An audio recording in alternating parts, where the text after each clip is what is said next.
Congressman, thanks so much for being with us. Thank you, Alex. All right, $1 trillion. Do you agree with that? Is that something you're willing to vote for?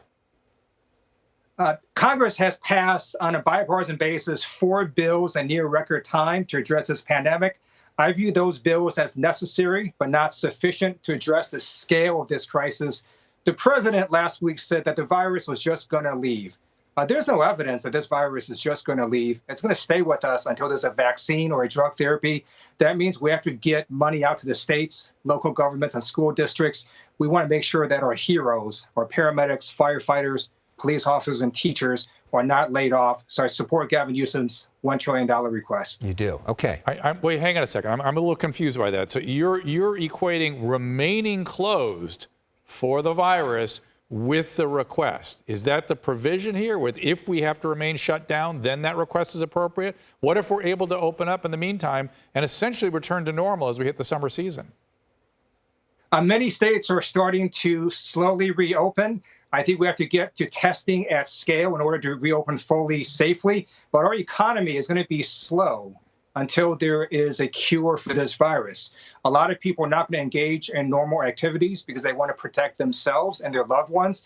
And this is not just a U.S. slowdown, it's a worldwide slowdown. That's why we're going to have to provide additional stimulus to governments across our country at the state and local level, as well as businesses and families. You know, the last time we went through this, there was widespread bipartisan support in a way we really haven't seen in years. Doesn't seem like we're quite there on this one. I talked recently with the Republican leader in the House, Kevin McCarthy. He said, look, we've passed so much stuff, so much money out there. We're not ready to do more money. Let's see how this last one works. Do you think there's a realistic chance that $1 trillion is going to pass? Are the Republicans going to go for that?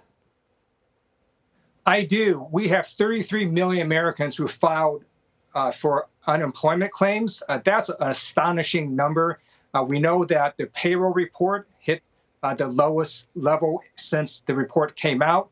And what we know is that our economy simply is not going to go back to normal until there's a therapy or a vaccine. So government is one of the few institutions that can provide sustenance to millions of Americans and businesses across our nation. And we have to do a second round of stimulus. Before this crisis, there was a lot of talk about infrastructure. What about hitting both at once and getting some sort of Roosevelt-style works project that goes after the infrastructure rather than just handing money to the state? That's a great point. So we were working on infrastructure, and what happened is we realized that we're nowhere near the recovery stage right now. We're still in mitigation.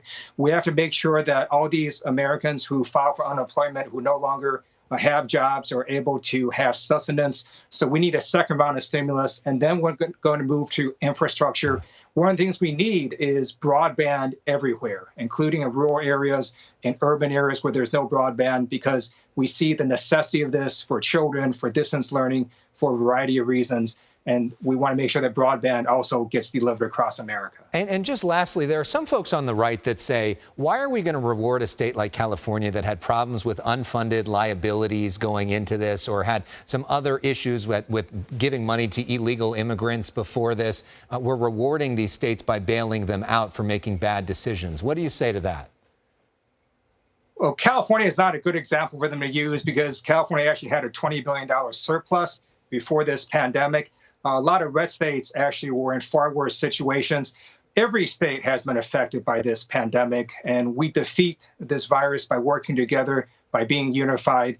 And I look forward to getting bipartisan support because at the end of the day, we're all Americans and we're going to prevail. All right, we're going to leave it there. Congressman Ted Lieu, thanks so much. Great to see you. We appreciate you coming on. Thank you.